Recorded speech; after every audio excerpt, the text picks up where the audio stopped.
هو الله الذي لا إله إلا هو عالم الغيب والشهادة هو الرحمن الرحيم هو الله الذي لا إله. அஸ்ஸலாமு அலைக்கும் வரஹ்மத்துல்லாஹி வபரகாத்துஹு. கண்ணியத்திற்குரிய எல்லாம் வல்ல அல்லாஹுவின் நல்லடியார்களே, சகோதர சகோதரிகளே, உன்னை அறிந்தால் என்கிற உளவியல் தொடர் நிகழ்ச்சியில் இந்த வாரம் பொறாமையின் விபரீதங்கள் சம்பந்தமாக நாம் அறிய இருக்கின்றோம். தன்னை விட மற்றவர்களுக்கு, அது தன்னுடைய உறவினர்களாக இருந்தாலும், நண்பர்களாக இருந்தாலும், அண்டை வீட்டார்களாக இருந்தாலும், அல்லது தனக்கு பிடிக்காதவர்களாக இருந்தாலும், அவர்களுக்கு தனக்கு கிடைக்காத பல செல்வங்கள் மற்றவர்களுக்கு கிடைக்கும் பொழுது, தன்னிடத்தில் இல்லாத திறமைகள் மற்றவர்களிடத்தில் காணப்படுகிற பொழுது, தன்னுடைய தேவைகள் பூர்த்தி ஆகாத நேரத்தில் மற்றவர்களுக்கு அந்த தேவைகள் பூர்த்தியாகின்ற பொழுது, தன்னுடைய எதிர்பார்ப்புகள் இன்னும் அதிகமாக இருக்கும் நேரத்தில் மற்றவர்கள் எதிர்பார்க்கும் போதெல்லாம் கிடைக்கின்ற பொழுது, இந்த மனிதர்களுக்கு பொறாமை ஏற்பட ஆரம்பிக்கிறது. நமக்கு கிடைக்கலையே, இவங்க நிறைய பெற்றிருக்கிறார்களே, இவங்களுக்கு நிறைய பணம் கிடைச்சிருச்சே, இவங்க நல்லா முன்னேறிட்டாங்களே, இவங்க நம்மளை விட திறமையாக இருக்கிறாங்களே, நம்மளை விட செல்வத்தில் செல்வாக்கில் உயர்ந்துட்டாங்களே என்று சொல்லி அவர்களை பார்த்து பொறாமைப்படக்கூடிய எண்ணம் ஏற்படுகிறது. அந்த பொறாமை எந்த அளவுக்குன்னு சொன்னால், தன்னை பிடிக்காதவர்கள் ஒருத்தர் இருக்கிறார், அவர் எது செஞ்சாலுமே பிடிக்காது. தன்னை விட அவர்களுக்கு கிடைத்து விட்டால் கடுமையான வெறுப்பு ஏற்படும், பொறாமை ஏற்படும். ஆனால் இந்த பொறாமை என்பது யாரை நமக்கு பிடிக்கலையோ அவங்களுக்கு நிறைய செல்வம் கிடைக்கும் போது ஏற்படுகிறது மட்டுமல்ல, இந்த பொறாமைங்கிற இந்த குணம் தன்னை பிடித்தவர்களுக்கும் நெருங்கியவர்களுக்கும் கிடைத்தாலும் கூட, அந்த செல்வம் தன்னை விட ஒரு உயர்வு கிடைத்தாலும் அதை பார்த்து பொறாமைப்படுகிற நிலை வரும். தன்னுடைய சகோதரன், உடன் பிறந்த சகோதரன் நல்லா படித்து முன்னேறி வந்தால் கூட, நான் படிக்க முடியல, இவன் நல்லா படித்து முன்னேறிட்டான், நான் மாதம் 20,000 சம்பாதிக்கிறேன், இவன் மாதம் 1,00,000 சம்பாதிக்கிறான் என்கிற ஒரு பொறாமை உடன் பிறந்தவன் சம்பாதித்தாலும் கூட ஏற்படுவதை பார்க்கிறோம். அப்போ வீட்டில் ஒரு 4-5 பேர் இருக்கிறாங்கன்னு சொன்னால், அக்கால் தங்கையில் இருந்து எல்லாருமே, அவங்களுக்கு கணவன்மார்கள் இருக்கிறாங்கன்னு வைங்க, நம்முடைய கணவர் குறைவாக சம்பாதிக்கிறாரு, நம்முடைய கணவனின் மூத்த சகோதரர் நிறைய சம்பாதிக்கிறாரு, அவருடைய தம்பி இன்னும் நிறைய சம்பாதிக்கிறாரு, இவரை நமக்கு ஏமாற்றி கல்யாணம் பண்ணி வச்சுட்டாங்க என்றெல்லாம் அந்த பொறாமையின் விபரீதத்தால், விளைவால் பல கற்பனை ஓட்டங்களை மனிதர்களுக்கு ஏற்படுத்தும். இன்னொரு பக்கம் பார்த்தா, யார் தன்னை விட உயர்ந்து வந்து கொண்டிருக்கிறார்களோ, நம் கண் முன்னாடி அதிகமான ஒரு செல்வாக்கை பெற்று வருகிறார்களோ, அவர்களை வீழ்த்திடணும், அவர்கள் மீது கடும் தாக்குதலை நடத்தணும், அவர்களுடைய உழைப்பை அதோட முடக்கிவிடணும், முன்னேற்றத்தை தடுத்து விட வேண்டும் என்கிற மாதிரியான கடுமையான எதிர்ப்பலைகளில் போய் விபரீதங்களில் கொண்டு போய் தள்ளிவிடும். எந்த அளவு இருக்குன்னு சொன்னால், அல்லாஹ் ரப்புல் ஆலமீன் இந்த பொறாமையின் விபரீதத்தை பற்றி ஒரு சில நிகழ்வுகளை திருக்குர்ஆனில் குறிப்பிடுகிறான். ஆதம் அலைஹிஸ்ஸலாம் அவர்களுடைய பிள்ளைகளில், நிறைய பிள்ளைகளில் 2 ஆண் பிள்ளைக்கு இடையில் நடந்த ஒரு பிரச்சனை தொடர்பாக அல்லாஹ் சொல்கிறான். ஆதமுடைய 2 ஆண் பிள்ளைகளுக்கு இடையில் நடந்த நிகழ்வை அந்த மக்களுக்கு நீங்கள் சொல்லுங்கள், எடுத்து சொல்லுங்கன்னு அல்லாஹ் சொல்கிறான். என்ன நடக்குது? இது கர்ரபா குர்பானன், 2 பேருமே அல்லாஹ்வுக்காக குர்பானி கொடுக்குறாங்க. குர்பானினா இப்போ நம்ம கால்நடைகளை அறுத்து பலியிடுகிறோம். அந்த காலத்தில் குர்பான் இறைவனின் நெருக்கத்தை, விருப்பத்தை பெற்றுத்தருவதற்குரிய ஒரு நற்காரியம். அது எதுவாக இருந்திருக்கலாம். 2 பேருமே அந்த வழிபாடை செய்கிறார்கள். அந்த வழிபாடை செய்யும் பொழுது ஒருவரிடமிருந்து அந்த செயல் ஏற்றுக்கொள்ளப்படுகிறது, இன்னொருவரிடமிருந்து அது ஏற்றுக்கொள்ளப்படலை. இப்போ நமக்கு நாம் செய்கிற நிறைவேற்றுகிற வணக்க வழிபாடுகள் ஏற்றுக்கொள்ளப்பட்டதா, பெண்டிங்கில் இருக்குதா, நிராகரிக்கப்பட்டிருக்குதான்னு எதுவுமே நமக்கு தெரியாது, மறுமையில் தான் தெரியும்.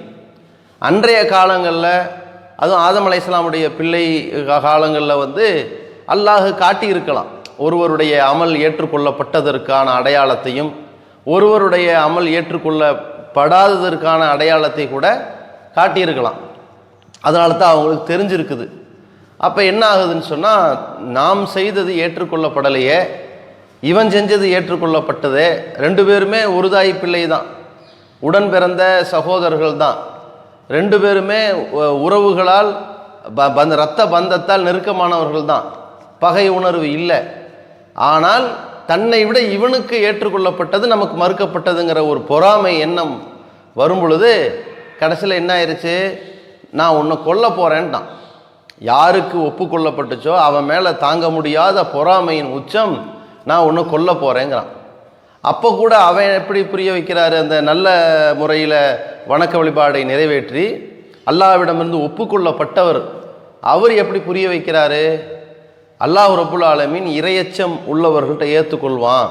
அதாவது செஞ்ச காரியத்தில் இருக்கிற மிஸ்டேக்கு தானே தவிர நாம் இதன் மூலம் என்ன செய்யக்கூடாது, இப்படி நினைக்கக்கூடாது. அல்லாஹ் அச்சம் உடையவங்கள்ட்ட தான் ஏற்றுக்குவான். நீ என்னை கொல்வதற்காக வேண்டி உன் கையை நீட்டினாலும் நான் உன்னை கொல்வதற்காக என் கையை நீட்ட மாட்டேன்.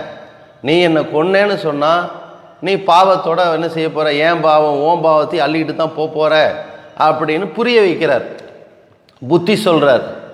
அப்போ கூட அவன் என்ன செய்கிறான், அது எப்படி இது ஏற்றுக்கொள்ளப்பட்டது, நீ என்ன இப்படி சொல்கிறேன்னு சொல்லி கொலையும் செய்து விடுகிறான். அப்போ என்ன ஆகுதுன்னு சொன்னால், இந்த பொறாமையினுடைய ஒரு உச்சம் ஒருவனை கொலை செய்யக்கூடிய நிலைக்கு தள்ளி விடுகிறது. அப்போ இந்த நிகழ்வை அல்லாஹ் ரப்புல் ஆலமீன் திருமறையில் குறிப்பிடுகிறான். அப்போ இந்த மாதிரி இரண்டு மனிதர்களுக்கு இடையில் எவ்வளவு நெருக்கமோ இரத்த பந்தமே இருந்தாலும் கூட தனக்கு கிடைக்காது ஒருவனுக்கு கிடைத்து விட்டால், அல்லது தன்னை விட ஒருவனுக்கு அதிகம் கிடைத்து விட்டால் அவனை ஏதாவது செய்யணுங்கிற அளவிற்கு இந்த உள்ளம் போய் என்ன செய்யுது, கடுமையான அழுத்தத்தை ஏற்படுத்துகிறது. இது ஒரு வகையான மனநோய் என்பதை புரிந்து கொள்ள வேண்டும். அப்போ இந்த நோய்க்கு நம்ம யாருமே ஆளாகிவிடக்கூடாது என்பதை நம்ம அடிப்படையாக கொண்டோம்னு வைங்க, நாளைக்கு அந்த மன அழுத்தத்திலிருந்து விடுபட்டுறலாம். அப்படி ஒரு மனநோய்க்கு நம்ம ஆளாகிவிடாத அளவிற்கு தப்பித்து கொள்ளலாம். நமக்கு அல்லாஹ் ரப்புல் ஆலமீன் எதை வழங்கியிருக்கிறானோ அல்லாஹு தான் நமக்கு வழங்கியிருக்கிறான். நம்ம திறமையின் மூலமாக நம்ம பெற்றது இல்லைன்னு நம்ம நினைக்கணும். நாம் பொறாமைப்படாமல், ஒருவர் மீது பொறாமை வெறுப்புகள் வராமல் இருக்க வேண்டும் என்றால் அதற்கான அடித்தளம் என்ன அப்படின்னு கேட்டால், அல்லாஹு தான் அவனுக்கு கொடுத்துருக்கிறான்னு முதல்ல நினைக்கணும். அதுதான் ஒருத்தன் மீது நம்ம பொறாமைப்படுவதை விட்டு விடுபடுவதற்கான முதல் அடிப்படை. நாம் ஒருத்தர் பார்க்குறோம், நம்மை விட அழகான ஆடைகளை போட்டிருக்கிறார், விலை உயர்ந்த ஆடைகளை போடுகிறார். கொஞ்ச காலத்துக்கு முன்னாடி அவர் அப்படி இல்லை. நம்மை விட அழகான தரமான அதிநவீன வசதிகளோடு வாகனங்களை புதுசாக வண்டி வாங்கி ஓட்டுறாரு. அவர் நல்ல ஒரு செல்வாக்காக இருக்கிறார், மக்கள்கிட்ட நல்ல ஒரு பேர் வாங்கிட்டு போகிறாரு, நல்ல நிலைக்கு முன்னேற்றம் அடைகிறார், பொருளாதாரங்கள் நல்லா குவிந்து கொண்டு இருக்கிறது. நம்மளாம் பரம்பரை பணக்கார விட்டு பிள்ளையாக இருக்கிறோம், நமக்கு கிடைக்காது, இவன் நேற்று முளைச்ச காளான் மாதிரி இவன் பணக்காரன் ஆயிட்டானேன்னு சொல்லி அவனுடைய திறமையில் அவன் சம்பாரித்து அவன் பணக்காரனான மாதிரி நினைத்து கொண்டு பொறாமைப்படுவதை விட வேண்டும் என்றால் நாம் முதல்ல நினைக்க வேண்டியது, அல்லாஹு ரப்புல் ஆலமீன் ஏராளமான செல்வங்களை ஒரு மனிதனுக்கு கொடுக்குறான்னாலும் அது சோதனைக்குத்தான் செய்கிறான். பல செல்வங்களை ஒரு மனிதனிலிருந்து பறிச்சிட்டாலும் அது சோதனைக்கு தான் செய்கிறான். பல செல்வங்களை கொடுக்காமல் தவிர்த்து அவனை ஏழையாகவே அப்படியே வாழ்க்கையை தொடர செய்யணும் நல்லா செய்தாலும் அது சோதனைக்கு தான் செய்கிறான் என்பதை அந்தந்த நிலையில் உள்ளவர்கள் புரிந்து கொள்வார்களே. ஆனால் நம்ம முயற்சி பண்ணி பயணிப்போம், எவ்வளவு கிடைக்குதோ அது அல்லாஹ்வுடைய நாட்டம் என்று வாழ்வார்களே. ஆனால் இவங்க தான் அந்த சோதனை கட்டத்தில் கரெக்டாக சீராக பயணிக்கிறான்னு அர்த்தம். ஆனால் இவன் அடுத்தவனை பார்த்து பொறாமைப்படும் பொழுது அவர்களை பற்றி தப்பு தப்பாக மக்கள்கிட்ட ஒரு கருத்தை விதைத்து, அவர்களுடைய தொழில் என்றால் தொழில் சார்ந்த பொருட்களை எல்லாம் டேமேஜ் படுத்தக்கூடிய வகையில் மக்கள்கிட்ட பேசி வியாபாரத்தை முடக்கக்கூடிய வேலைகளையும் செஞ்சுருவாங்க. இந்த பொறாமையின் உச்சம் எந்த அளவுக்கு போய் நிற்கும்? யாக்கூப் அலைஹிஸ்ஸலாம் அவர்களுடைய பிள்ளைகளில் யூசுப் அலைஹிஸ்ஸலாம் ஒரு சின்ன பிள்ளையாக இருக்காங்க. அந்த யூசுப் அலைஹிஸ்ஸலாம் மீது அவர் ரொம்ப பாசத்தோடு நேசத்தோடு இருப்பது அதே யாக்கூப் அலைஹிஸ்ஸலாம் அவர்களுடைய மற்ற பிள்ளைகளுக்கு பிடிக்கல. எல்லாம் மூத்தவங்களாக இருக்காங்க, பெரிய பெரிய இளைஞர்களாக இருக்கிறாங்க. நம்முடைய தந்தை நம் மீது ரொம்ப பாசம் காட்டாமல் இந்த யூசுப் மேலே ரொம்ப நெருக்கமாக இருக்கிறாரு. யூசுஃபு அஹூஹு அஹபு இலா அபீனா மின்னா ஒன் அஹனு உஸ்பா, நம்ம ஒரு பெரிய சமுதாயமாக இருக்கிறோம், நம்ம பெரிய ஆட்களாக இருக்கிறோம். அவர் நம்ம மேலே பாசம் கொள்ளாமல் யூசுஃபும் அவருடைய சகோதரரையுமே அவர் ரொம்ப நேசிக்கிறாரு. ஏன் நேசிக்கிறாரு, அவர் மேலே இவருக்கு என்ன நேசம் அப்படின்னு சொல்லி யூசுஃபை கொல்லணும்னு ஒரு முடிவு எடுத்தாங்க. இந்த பொறாமையின் விபரீதம் என்ன ஏற்படுத்தும்னா, யார் மேலே நமக்கு பொறாமை வருதோ அவங்களுக்கு எதிரான ஒரு விபரீதத்தை, தீங்கை, விளைவை உண்டாக்கணுங்கிற எண்ணத்தை ஏற்படுத்தும். அல்லது எதனால் பொறாமை வந்துச்சோ அந்த பொருள் மீது, அந்த நபர் மீது ஒரு விளைவை உண்டாக்கணும்னு நினைப்பார்கள். இப்போ ஒருத்தர் மேலே எனக்கு பொறாமைனா அவனுக்கு எதிராக சண்டை போடுறது ஒரு வகை, அவனுக்கு எதிராக ஒரு வன்முறையை கிளப்பி விடுறதோ அவனுக்கு தீங்கிழைக்கிறது ஒரு வகையான பொறாமை. இல்லைன்னா ஒருத்தர் எதனால் முன்னேற்றம் நம்ம கண்ணுக்கு தெரியுது, நல்ல வண்டி வாங்கியிருக்காரு, நம்ம முன்னாடி ஓட்டி காட்டுறாரு, புது வண்டி, ஃபஸ்ட்டெல்லாம் சைக்கிள் கூட அவனுக்கு வழி இல்லை, வண்டி புதுசாக வாங்கியிருக்காரு, இப்போ நமக்கு பொறாமை வந்தால் வண்டியை போய் உடச்சி விட்ருவாங்க. அவர் மேலே பொறாமையாக இருக்கும், பாதிப்பு சேதாரம் அந்த வண்டிக்கு மேலே இருக்கும். இப்படி இருக்கா இல்லையா?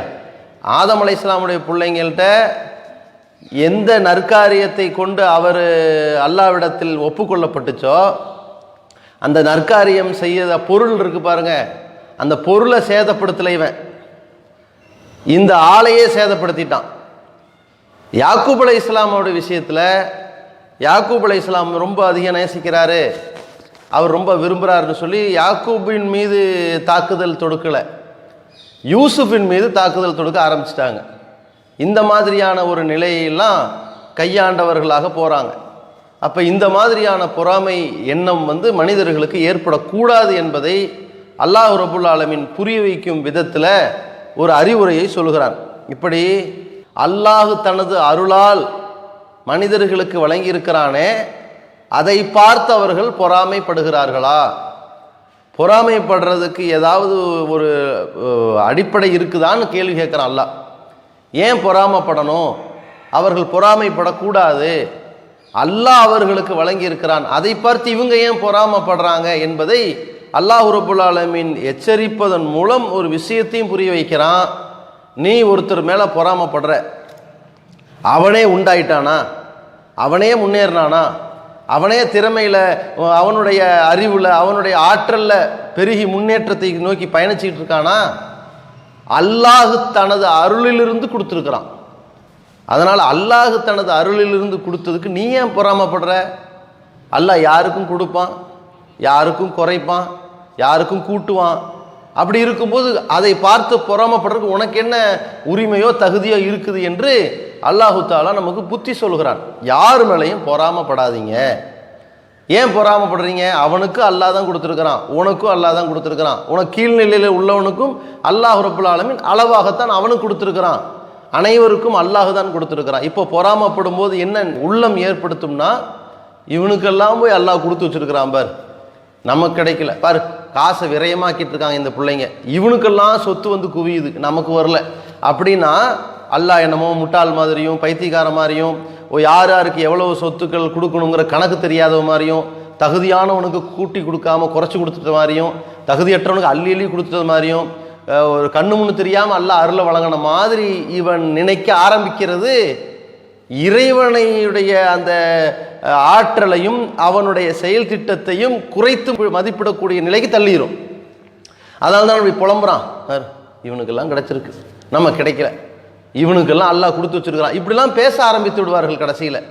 அந்த மாதிரியான ஒரு மனநிலை நமக்கு வந்துடக்கூடாது. இந்த பொறாமைங்கிற உள்ளம் கொண்டு போய் இந்த உள்ளத்தில் ஏற்படுகிற இந்த தீய குணம் வேற ஒரு விபரீதத்தில் இஸ்லாத்தை விட்டு வெளியேற்றுகிற அளவிற்கு அதை கொண்டு போய் சேர்க்கக்கூடாது. இது சகோதரத்துவத்தை சீர்குலைத்து விடும். அல்லாஹ்வுடைய தூதரவர்கள் எதெல்லாம் ஒரு மக்களிடத்தில் பிணக்கும் பிரிவுகளும் ஏற்படுத்தும் என்பதை சொல்லும் பொழுது, சஹாபாக்களுக்கு ரசூலுல்லாஹி ஸல்லல்லாஹு அலைஹி வஸல்லம் ரொம்ப சகோதரத்துவத்தோடு அன்போடு நேசத்தோடு இருந்த சஹாபாக்களுக்கு இடையில் ஒரு அறிவுரை சொல்கிறாங்க. ஒலா தஹாசது, நீங்கள் ஒருவருக்கு ஒருவர் பொறாமை கொள்ளாதீர்கள். ஒலா த ஜஸ்ஸசு, துருவி துருவி ஆராயாதீர்கள். நிறைய செய்திகள் அப்படி சொல்லுவாங்க. அப்படி சொல்லும்போது கூனு இபாதல்லாஹி இஹ்வானா, நீங்கள் அல்லாஹ்வுடைய அடியார்களாகவும் சகோதரர்களாகவும் மாறிடுங்க. ரசூலுல்லாஹி ஸல்லல்லாஹு அலைஹி வஸல்லம் அந்த சஹாபாக்களுக்கு நீங்கள் அல்லாஹ்வின் அடியார்களாகவும் சகோதரர்களாகவுமே இருங்க, உங்களுக்கு இடையில் இருக்கிற சகோதரத்துவம் நிலைத்திருக்கணும் என்பதைத்தான் அல்லாஹ்வுடைய தூதரவர்கள் அந்த அறிவுரையில் மக்களுக்கு எடுத்துரைக்கிறாங்க. அதில் பார்த்தீங்கன்னு சொன்னால் சஹாபாக்கள் யார்? சஹாபாக்கள் தங்களுக்கு இடையில் தன்னை விட ஒருவர் முன்னேற்றம் அடைகிறார், செல்வாக்கு பெறுகிறார், செல்வத்தை குவிக்கிறார் என்ற நிலையை பார்த்து பொறாமைப்படாதவர்கள். அல்லாஹ் திருமறை குர்ஆனில் அவர்களுடைய நற்பண்புகளை பற்றி சொல்கின்றான். எப்படி? அவர்கள் ஹிஜ்ரத்து செய்து வருகிறார்கள். யார் ஹிஜ்ரத்து செய்து மதினாவுக்கு வந்தார்களோ அவர்கள் பெறக்கூடிய செல்வங்களை கண்டு இவர்கள் அன்சாரிகள் அவர்களுக்கு அள்ளி அள்ளி உதவி செய்தவர்களுடைய உள்ளங்களில் இவர்களுக்கு நிறைய வழங்கப்பட்டதே என்பதை கொண்டு அவர்கள் காழ்ப்புணர்வு பெறவில்லை. ஏன்னா மதினாவுக்கு மக்காவிலேருந்து வந்தவங்களுக்கு ரசூலா என்ன செஞ்சாங்க? இவங்கெல்லாம் மக்காவிலேருந்து வந்தவங்க, இவங்களுக்கு இருக்க இடம் இல்லாதவங்க அப்படின்னு சொல்லி செல்வந்தர்களான சஹாபாக்களோட சேர்த்து வச்சாங்க.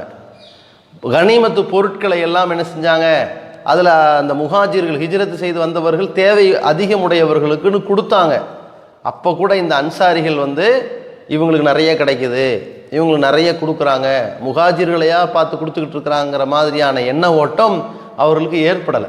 அந்த அளவுக்கு அல்லாஹ் ரப்புல் ஆலமீன் இவர்களுடைய உள்ளங்களில் காழ்ப்புணர்ச்சி ஏற்படலைன்னு யாருக்கு சான்றிதழ் வழங்கினானோ அந்த சஹாபாக்கள்கிட்ட ரசூலுல்லாஹி ஸல்லல்லாஹு அலைஹி வஸல்லம் சொல்கிறாங்க, நீங்கள் ஒருவருக்கு ஒருவர் பொறாமை கொள்ளாதீர்கள், நீங்கள் அல்லாஹ்வின் அடியார்களாகவும் சகோதரர்களாகவும் இருங்க அப்படின்னு சொல்லி அறிவுரை வழங்குறாங்கன்னா, இது சகோதரத்துவத்தை பிரித்து சின்னாபின்னமாக்கக்கூடியது தான் இந்த பொறாமை என்பது புரிஞ்சுக்கணும்.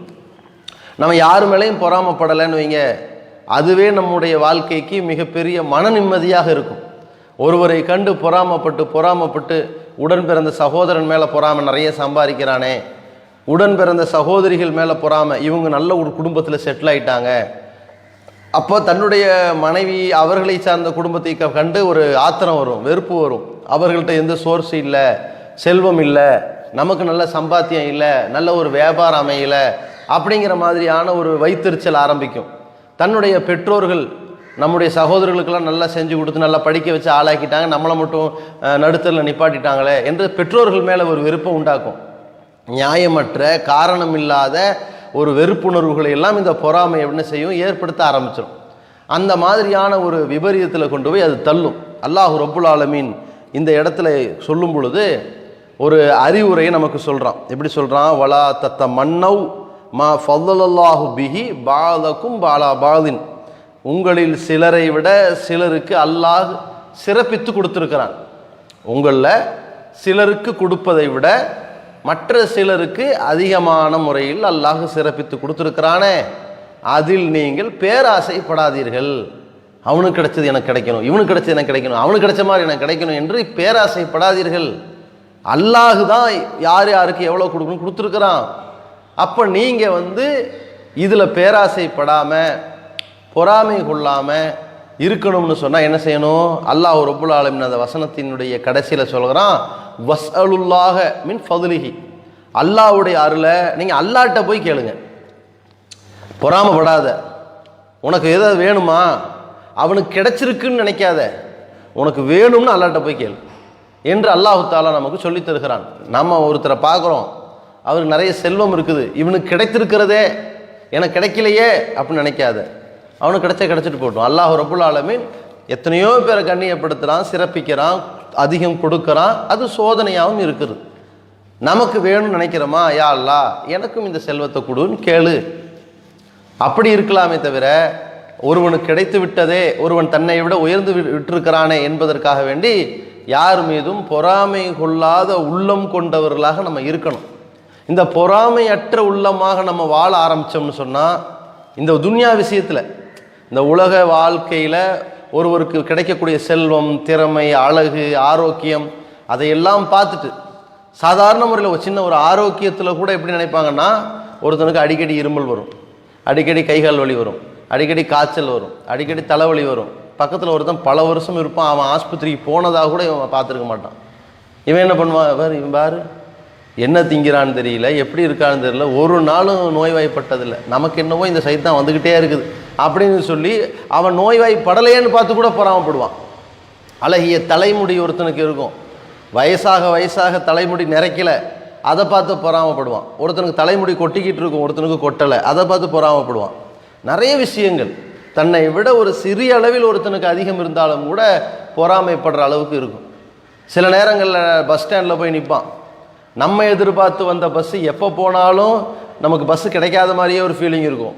நம்ம கூட வந்தவனுடைய அவன் போக வேண்டிய ரூட்டில் உள்ள பஸ்ஸு போகும்போதெல்லாம் கிடைச்ச மாதிரி இருக்கும். வருவான், அப்புறம் மாப்பிள்ள வரண்டா அப்படின்னு பஸ் ஏறிடுவான். இப்போ இவனுக்கு மட்டும் பஸ்ஸு கிடச்சிருச்சுன்னு இதனாலேயே பொறாமப்படுறவனை பார்க்குறோம். பஸ்ஸில் ஏறிட்டான்னு சொன்னால் ஏறினவுன்னு டக்குன்னு ஒருத்தனுக்கு இடம் கிடச்சிருக்கும், நமக்கு இடம் கிடைக்காது. இப்படி பல தடவை நமக்கே நடந்திருக்குது. இவனுக்கு மட்டும் இடம் கிடச்சிருக்குன்னு எல்லா விஷயத்திலையும் பொறாமப்பட ஆரம்பித்தார்கள்னா மனுஷன் வாழ்க்கையில் நிம்மதி இருக்குமா? நிம்மதியாக இருக்காது. மன உளைச்சல் ஏற்பட்டுரும். வாழ்க்கையில் இயங்கவே முடியாத அளவுக்கு. ஏன் உலகத்தில் தன்னை விட எல்லாருமே உயர்ந்து போய்கிட்டு இருக்காங்க, நமக்கு மட்டும் ஒன்றும் கிடைக்கலங்கிற மாதிரியான ஃபீலிங் ஏற்பட்டுரும். அதற்கும் நாம் கையாள வேண்டிய ஒரு வழிமுறை, அல்லாஹ் தான் இந்த அருளை அவங்களுக்கு வழங்கியிருக்கிறான், நமக்கு வேணும்னா நம்ம அல்லாஹ்ட்ட தான் கேட்டுக்கணும் என்று நாம் கற்றுக்கொள்ளணும். இன்னொன்று, நம்மை விட கீழ்நிலையில் உள்ளவர்களை பார்த்து அல்லாஹ் ஏன் நம்மை விட இவர்களுக்கு தான் கொடுத்துருக்குறானா, மற்றவர்களை விட நமக்கும் தான் நிறைய கொடுத்துருக்குறான். இதோ அவர்களுக்கு சொந்தமாகவும் வீடு இல்லை, வாடகைக்கு கூட வீடு இல்லை, ஒரு பிளாட்ஃபாரத்தில் தங்குறாங்க, தட்டு வண்டி ரிக்ஷாவுக்கு அடியில் உறங்கி கொண்டிருக்கிறார்கள், அதுதான் அவர்களுக்கு கூரை, அதுதான் அவர்களுக்கு முகடு. நமக்கு அப்படி இல்லையே, ஒரு வாடகை வீட்டிலையாவது நிம்மதியாக வாழ்கிறோமே, அப்போ அல்லாஹ் ரப்புல் ஆலமீன் இவருக்கு கொடுக்காதெல்லாம் நமக்கு கொடுத்துருக்குறானே என்று நம்மை விட கீழ்நிலையில் உள்ளவர்களை பார்க்க ஆரம்பித்தால் இந்த பொறாமை உணர்வெல்லாம் போயிடும். இதை நம்ம மனசில் ஆழமாக பதிவு செய்து கொள்ள வேண்டும். அதே நேரத்தில் இதுவும் ஒரு சோதனை தான் மனிதனுக்கு. அல்லாஹ் ரப்புல் ஆலமீன் இந்த துன்யாவை காட்டுகிற இந்த காட்சிகளில் அலங்காரங்களில் இது ஒரு சோதனை. என்னென்னா, நம்மை விட நம்முடைய உறவினர்களுக்கு, நண்பர்களுக்கு, நம்முடைய அண்டை வீட்டார்களுக்கு நிறைய கொடுத்ததை போன்று ஒரு காட்சிகள் எல்லாம் நம்ம கண்ணு முன்னாடி காட்டினதே எதுக்கு? நம்மளை அல்லாஹ் சோதிக்கிறான்.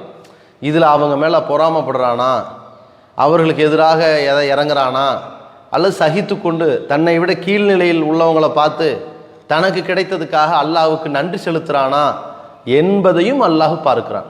அப்படி நம்மை விட யாரெல்லாம் முன்னேறி இருக்கிறாங்களோ, நம்மை விட யாரெல்லாம் நம்ம கண்ணு முன்னாடி ரொம்ப உயர்ந்த நிலையில் தென்படுறாங்களோ, அவர்களை எல்லாம் பார்த்து நம்ம பொறாமை கொள்ளாத நிலையில் வாழ்ந்தோன்னு வைங்க, யாரை பார்த்து எதை நினைத்தும் பொறாமைப்படாதவர்களாக நினைத்தோமேயானால் அந்த காரியம் கூட நம்மை சொர்க்கவாசியாக மாற்றிவிடும். இதை மனசில் சுமந்துக்கணும். யார் மீதும் நம்ம நல்ல அமல்கள் செய்வதன் மூலம் சொர்க்கத்துக்கு போகிறோம், இந்த நல்ல அமல்களையும் தாண்டி இந்த நற்குணங்களாலும் சொர்க்கத்துக்கு போக முடியும். அது ஒரு சிறந்த நற்குணம். என்ன? யார் மேலேயும் காழ்ப்புணர்ச்சி இல்லாத, பொறாமைப்படாத, யார் மேலேயும் தன்னை விட ஒருவனுக்கு ஒரு சிறிய பதவி உயர்வு வருகிறது, ஒரு பொறுப்பில் உயர்வு வருகிறது, தன்னை விட ஒருவன் முன்னேற்றம் அடைகிறான், தன்னை விட அவன் மேலேறி சென்று கொண்டிருக்கிறான், தன்னை விட செல்வந்தனாக இருக்கிறான், தன்னை விட திறமசாலியாக இருக்கிறான் என்று ஒவ்வொரு காரியத்திலையும் பார்த்து அல்லாஹ் அவனுக்கு அருள் செஞ்சுருக்கிறான். நமக்கு தேவைன்னு அல்லாஹ்ட்ட கேட்போம். நம்ம யார் மேலேயும் பொறாமை கொள்ளக்கூடாது, அதை நினைத்து புழுங்கி கொண்டிருக்கக்கூடாது, அதை 4 பேர்கிட்ட போய் வயிற்றுச்சலை கொட்டி கொண்டிருக்கக்கூடாதுங்கிற மனநிலையில் ஒருத்தன் இருந்தானே ஆனால், யாருக்கும் மோசடியும் பண்ணலை, பொறாமையும் கொள்ளலை என்று ஒருவன் இருந்தானே ஆனால் அவன் நாளைக்கு சொர்க்கத்துக்கு போயிடுவான். இதுவே அவனை சொர்க்கத்தில் நுழைவிக்கும் காரியமாகவே அமைத்து விடும். எந்த அளவிற்குன்னா, நபிகள் நாயகம் ஸல்லல்லாஹு அலைஹி வஸல்லம் அவர்கள் சஹாபாக்களுக்கு மத்தியில் ஒரு செய்தியை சொல்கிறாங்க. இப்பொழுது சொர்க்கவாசிகளில் இருந்து ஒருவர் உங்கள் முன்னால் காட்சியளிப்பார் அப்படிங்கிறாங்க. சஹாபாக்கள் எல்லாருமே யாராவது வராங்களான்னு எதிர்பார்க்குறாங்க. பள்ளிவாசலில் ஒரு அன்சாரி தோழர் ஒருத்தர் வராரு. நல்ல தாடிகள், அந்த ஒழுவின் மூலமாக அந்த தாடியில் தண்ணி பட்டு அது என்ன செய்து விழுது. இடது கையில் செருப்பை எடுத்துட்டு அவர் வரார் உள்ள. அங்கே மணல் தானே ஒரு ஓரமாக போட்டுக்குவாங்க. அப்போ அதை எடுத்துக்கிட்டு வராங்க. இவர் தான் சொர்க்கவாசிகளில் ஒருத்தர். சஹாபாக்கள் பார்த்துக்கிட்டாங்க. மறுநாள் அல்லாஹ்வுடைய தூதர் சொல்கிறாங்க, இன்றைய தினம் உங்களில் சொர்க்கவாசியில் ஒருவர் காட்சியளிப்பார் அப்படின்னாங்க. சகாபாக்கள் யார் வருவான்னு எதிர்பார்க்குறாங்க. நேற்று வந்த அதே அந்த தோழர் தான் வராரு. 3வது நாளும் ரசூலா இதை சொல்கிறாங்க. 3வது நாளும் அதே தோழர் வராரு. இந்த நேரம் பார்த்து அப்துல்லா பின் அம்ர் இப்னு அல் ஆஸ் ரலியல்லாஹு அவர்கள் என்ன பண்ணுறாங்கன்னா, அவரை போய் சந்தித்து, எனக்கு எங்கள் அப்பாவுக்கும் ஒரு பிரச்சனை ஏற்பட்டிருக்கு, ஒரு 3 நாளைக்கு அவர்கிட்ட தங்க மாட்டேன்னு சொல்லிட்டு நான் ஒதுங்கி வந்துட்டேன், அந்த 3 நாள் நான் உங்கள் கூட தங்கிக்கவான்னு அவர் கேட்குறாரு. இவர் மனசில் என்ன வந்துருச்சுன்னா, இவர் சொர்க்கவாசின்னு ரசூலா சொல்லிட்டாங்க, இப்போ நிறைய நற்காரியங்கள் மூலமாகத்தான் இவர் சொர்க்கவாசி ஆயிருக்கிறாரு, அப்படி என்ன மாதிரியான நற்காரியங்கள் மூலமாக ஆனார் நம்ம தெரிஞ்சுக்கிட்டோம்னா நம்மளும் அந்த மாதிரியான காரியங்கள் மூலமாக சொர்க்கவாசி ஆயிரலாமே, இதான் ஆசை அப்படின்னு அவர் கூட தங்குறார். 3 நாட்கள் தங்கியதை வைத்து கொண்டு அவரும் பார்க்குறாரு, இவர் சுபுவுக்கு தெரிஞ்சிச்சு தொழுகிறார். ஃபஜ்ர் தொழுகை கரெக்டாக இருக்குது. அதே மாதிரி மற்ற நேரங்களெல்லாம் இரவு தொழுகையெல்லாம் தொழுகலை. பேசுனா நல்லதை மட்டும் பேசுகிறார், தவறான விஷயங்கள் எதுவுமே அவருடைய நாவிலிருந்து வரலை. அப்படி படுத்திருக்கும் பொழுது உருண்டு பிறண்டு படுக்கிற நேரத்தில் அல்லாஹ்வை புகழ்கிறாரு, பெருமைப்படுத்துகிறார், அல்லாஹ் அக்பர்னு சொல்லிக்கிறாரு, சுபஹானல்லாஹ் சொல்லிக்கிறார், திக்ரு செஞ்சுக்கிறாரு. உருண்டு புரண்டு படுத்தாருன்னா நார்மலாக அவர் வாயிலிருந்து இந்த திக்ரு தான் வருது. அப்போது அப்துல்லா பின் அம்ர் இப்னு அல் ஆஸ் ரலியல்லாஹு அன்ஹு இதையெல்லாம் பார்த்துட்டு 3 நாள் கழித்து அவர்கிட்ட சொன்னார், அல்லாஹ்வுடைய தூதர் அவர்கள் உங்களை சொர்க்கவாசியில் ஒருத்தரும் சொல்லியிருக்கிறாரு, இப்போ எனக்கு என் தகப்பனாருக்கு இடையில் எந்த ஒரு பிரச்சனையும் கிடையாது, உங்கள்கிட்ட தங்கணுங்கிறதுக்காக வேண்டி நான் தான் பிரச்சனை இருக்குது உங்கள்கிட்ட தங்கிக்கிறேன்னு சொன்னேன், நீங்கள் சொர்க்கவாசிக்குரிய ஒருவர் என்பதை அறிந்து கொள்வதற்காக, அப்படி என்ன காரியம் உங்கள்கிட்ட இருக்குதுன்னு சொல்லி பார்ப்பதற்காகத்தான் நான் உங்கள்கிட்ட தங்கினேன், ஆனால் எனக்கு என்னமோ அந்தளவுக்கு ஒரு பெருசாக தெரியல, அவ்வளோ பெரிய காரியம் நீங்கள் எதுவும் செஞ்ச மாதிரி எனக்கு தெரியலன்னு சொல்லிட்டு அவர் சொல்லிடுறாரு. உடனே இவரும், ஆமாப்பா நீ நினைக்கிற மாதிரி அவ்வளோ பெரிய காரியத்தை நான் செய்யலைப்பான்ட்டார். உடனே இவரும் கிளம்பி போயிட்டார். கொஞ்சம் தூரம் போன உடனேயே அவரை இந்த தோழர் அழைக்கிறார். அழைச்சி சொல்கிறாரு, மாஹுவ இல்லாமா ராயத்த, நீ எதிர்பார்த்த காரியங்கள் என்கிட்ட கிடையாது, கைர அன்னி லா அஜிது ஃபி நஃப்ஸீலி அஹதிம் மினல் முஸ்லிமீன் கிஷா, என்றாலும் என்கிட்ட ஒரு பண்பு இருக்கிறது, என்ன அப்படின்னா எந்த முஸ்லிமான சகோதரர்கள் மீதும் நான் மோசடி செய்யணும் என்று நினைத்ததே கிடையாது, யாருக்கும் துரோகம் பண்ணணும் மோசடி பண்ணணும் என்று ஒரு தடவை கூட நான் நினைத்தது கிடையாது. இது ஒரு பண்பை அவர் சொல்கிறார். 2வது சொல்கிறார், ஒலா அஹ்சுது அஹதன் அலா ஹைரின் ஆத்தாஹுல்லாஹு இயாஹு, யாருக்கு அல்லாஹ் செல்வங்களை நன்மையான விஷயங்களை எல்லாம் வழங்கி இருக்கிறானோ அதை பார்த்து ஒருபோதும் நான் பொறாமைப்பட்டதும் கிடையாது. இதுதான் இவர் சொர்க்கவாசின்னு ரசூலுல்லாஹி ஸல்லல்லாஹு அலைஹி வஸல்லம் அவர்கள் சான்றளித்தாங்களே, அதற்கான அடிப்படை இதுதான். இதை பார்த்துட்டு இந்த செய்தியை கேட்ட உடனேயே அப்துல்லா பின் அம்ர் இப்னு அல் ஆஸ் ரலியல்லாஹு அன்ஹு சொல்கிறாங்க, ஹாதி ஹில்லத்தி பலகுத்த பிக்க வஹியல்லத்தி லா நுதீகு, இதோ இப்போ சொல்கிறீங்களே இதுதான் நீங்கள் சொர்க்கவாசி என்ற பெயரை எட்ட செய்ததற்கு காரணமாக இருக்கிறது, ஆனால் அதுதான் எங்களுக்கு ரொம்ப சாத்தியம் இல்லாத சக்தி இல்லாததாக தெரிகிறது. எது சக்தி இல்லாத மாதிரி இருக்குது? யாருக்கும் மோசடி பண்ணக்கூடாது, யார் மேலேயும் பொறாமப்படக்கூடாது. இந்த மாதிரி ஒரு பண்பு பொறுத்த வரைக்கும் யாருக்கும் மோசடி பண்ணக்கூடாது என்பதில் கரெக்டாக இருந்துடலாம், யார் மேலேயும் பொறாமப்படக்கூடாது என்பது சில நேரத்தில் உள்ளத்தில் அது உதிக்க செய்யும். அந்த நேரத்தில் சுதாரித்து கொண்டு அல்லாஹ் அவருக்கு வழங்கியிருக்கிறான், அல்லாஹ் இன்னும் அவருக்கு அதிகம் வழங்கட்டும், நமக்கு வழங்கட்டும், அப்படியே அதை கடந்து போவார்களே, ஆனால் இந்த பொறாமை உணர்வு ஏற்படாது. நம்ம யார் மேலே பொறாமை கொள்கிறோமோ அவர்களை பற்றி யாராவது தவறாக சொல்லிவிட்டாலோ, அவர்கள் பொருளாதாரத்தில் வீழ்ந்து விட்டார்கள் என்ற செய்தியை கேட்டால் ஆட்டோமேட்டிக்காக இவன்கிட்ட மகிழ்ச்சி பொங்கும். இதெல்லாம் பொறாமையின் வெளிப்பாடு தானே. நம்மளை விட உயர்ந்துட்டானே நினச்சவங்களுக்கு நம்ம விட அவன் நஷ்டம் அடைஞ்சிட்டாங்கிற செய்தியை கேட்டால் எவ்வளோ சந்தோஷமாக இருக்குது. இது ஒரு பொறாமை குணம் என்பதையும் நாம் உணர்ந்து எந்த நிலையிலும் யார் மீதும் பொறாமைப்படக்கூடாது என்ற ஒரு அடிப்படையை நம்முடைய மனதில் வளர்த்து கொள்ளணும். இன்னொன்று என்னன்னா, அப்படியே பொறாமை கொள்வதாக இருந்தால் ரசூலுல்லாஹி ஸல்லல்லாஹு அலைஹி வஸல்லம் ரெண்டே ரெண்டு விஷயத்திற்கு தான் அனுமதி கொடுத்தாங்க. ஒன்று, ஒருவருக்கு அல்லாஹ் நிறைய செல்வத்தை கொடுத்துருக்கிறான், அந்த செல்வத்தை கொடுத்ததை பார்த்து விட்டு இவன் பணக்காரன் ஆயிட்டானே என்ற பொறாமை அல்ல, அதன் மூலம் அவர் தான தர்மங்களை செய்கிறார். இவர் செல்வந்தரா இருக்கிறாரு, தர்மம் செய்கிறாரே, இந்த தர்மத்தை நம்ம செய்ய முடியலையே, தர்மம் செய்ய முடியலையே என்று பொறாமப்படுறோம்.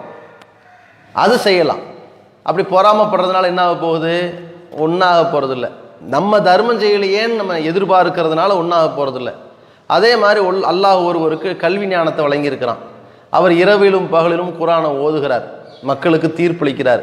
இப்போ இவருக்கு வழங்கப்பட்ட கல்வி ஞானம் நமக்கு இருந்தால் நாம் ஓதியிருப்போமே, மக்களுக்கு அழகிய முறையில் தீர்ப்பளிப்போமே, அந்த மக்களுக்கு நல்லது செய்ய முடியலையே என்பதற்காக வேண்டி பொறாமைப்படுவார்களே, ஆனால் அது பிரச்சனை இல்லை. ஆனால் மனிதனுடைய மனநிலை என்ன? நம்ம பணக்காரன் ஆகணும், நம்ம செல்வந்தன் ஆகணும், நம்ம செல்வாக்கு மிக்க நிலைக்கு போகணும், நம்ம உயர்ந்தவனாக காட்சி அளிக்கணும், நம்ம பல உயர்ந்த அந்தஸ்துகளில் இருப்பதாக மக்கள் நம்மை புகழணும் என்பதற்காக வேண்டி மற்றவர்களுக்கு கிடைத்ததை கண்டு பொறாமை கொள்வார்களே, ஆனால் இது பெரும் விபரீதங்களிலும் பெரும் பெரும் பிரிவினைகளிலும் வன்முறைகளிலும் கொண்டு போய்விடும். மறுமையிலையும் பெரிய நஷ்டத்தில் நம்மளை தள்ளிடும். இந்த பொறாமையின் மூலமாக இந்த இறை ஆற்றல், இறைவன் யார் யாருக்கு எவ்வளவு ரிசுக்கை கொடுக்குறானோ அது இறைவன் தான் துல்லியமாக நிர்ணயித்து கொடுக்குறான். அவனை விட அறிவாளி, நுட்பமானவன், ஞானம் மிக்கவன் எவனும் கிடையாது என்கிற அந்த அடிப்படை ஈமானை இந்த பொறாமை போய் தகர்த்தெறிய ஆரம்பிக்கும். இறைவன் யார் யாருக்கோ கணக்கு இல்லாமல் அள்ளி அள்ளி கொடுத்துட்டான், தேவையற்றவனுக்கெல்லாம் கொடுக்குறான், வீண் விடயம் பண்ணுறவனுக்கெல்லாம் கொடுக்குறான், உதவாக்கரைக்கெல்லாம் கொடுக்குறான், நமக்கு கொடுக்கலைங்கிற மாதிரியான எண்ண ஓட்டம் இறைவன் ஞானம் மிக்கவன், நுட்பமானவன் என்ற அந்த பண்பை கேள்விக்குறி ஆக்குகிற வகையிலாக அது கொண்டு போய் விடும். அது நம்ம ஈமானையே செல்லரித்து விடும் என்பதை கவனத்தில் கொண்டு இந்த குணத்திலிருந்து நம்ம விடுபட்டோம்னு வைங்க, இதிலேயே பாதி நம்ம வாழ்க்கையில் மன நிம்மதியை பெற்றுவிடலாம். இதனால் ஏற்படுகிற மன அழுத்தத்திலிருந்து நாம் விடுபட்டு விடலாம். அல்லாஹு ரப்புல் ஆலமீன் இந்த கொடிய கிருமியிலிருந்து, நோயிலிருந்து, பொறாமைங்கிற தீயிலிருந்து நம் அனைவரையும் காப்பாற்றுவானாக. அஸ்ஸலாமு அலைக்கும் வரஹ்மத்துல்லாஹி வரகாத்துஹு.